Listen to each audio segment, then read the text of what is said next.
Hi, I'm Dr. Joe with Affordable Wellness. Today we're going to learn another Qi Gong exercise that is what we call the lung exercise in Chinese medicine. So the first thing you want to do is get into the Wu Ji position. I have another video on how to do that. Make sure you look at that first.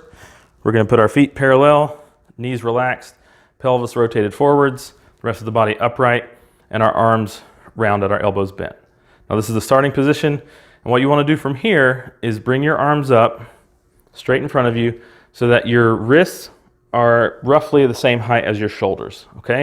You want your hands relaxed, basically just limp, let them hang from the wrist. You want your elbows to stay bent. You don't want to have your arms straight like this. And the number one thing to watch out for is your shoulders. You don't want your shoulders riding up as you do this. You want to make sure they stay down, nice and relaxed. Now from this position, the movement is to simply bring your arms back and rotate your hands towards the back. Now one thing I want to make sure is a lot of people tend to want to open their elbows like this.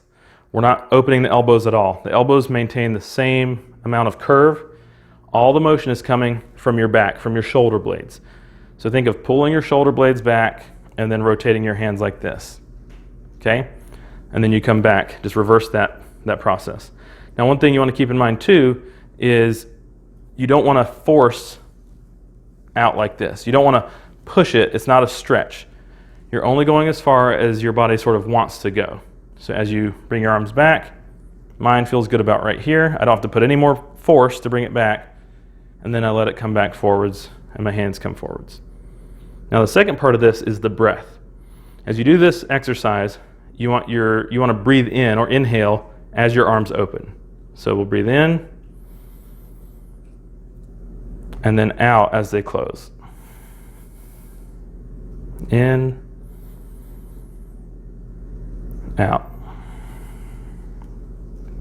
in, and out. Now another thing you don't want to do is stop when you get out here. You're not holding it. It should be a fluid motion. Arms open, arms closed. Breathe in, breathe out. And you don't want to force your breath or your arms to go faster than they just want to naturally. It should be a relatively slow exercise, and you only want to do this 8 times. 8 repetitions out and back is all that's really required. Now some of you may feel a little bit of a burn in the shoulders or in the shoulder blades, and that's fine. Your goal is to get those 8 repetitions. And that's the complete exercise. Just 8 repetitions per day is all you need to do. If you want to do that whole set of 8 more than once in a day, that's fine. I would start with once, see how your shoulders feel. If they feel fine, you can go up to a second set throughout the day. It's not really necessary to do more than that. One of the things that's important with this type of exercise is that the goal isn't to build strength like a forceful movement. It's about retraining the muscles. As you do this movement, all the muscles in the shoulder blade, the arms, they're all getting moved through a range of motion and a coordinated movement. So it's not just the muscles that are getting moved, but the brain is learning to coordinate those muscles correctly. Most shoulder problems have to do with the muscles being uncoordinated. Some muscles are pulling more than others or pulling at the wrong time. This exercise will help correct that and help the shoulder be significantly more stable and more strong in the sense that it stays where it's supposed to be. So it feels a lot stronger because those muscles are doing what they're supposed to do. So that is what we call the lung exercise. It's also very good for infusing qi throughout the lungs, the whole respiratory system. So you can use it for a shoulder rehab, or you can actually use it for respiratory issues. I've done this when I had a cough or some sort of upper respiratory issue, and it actually does help quite a bit to calm that down.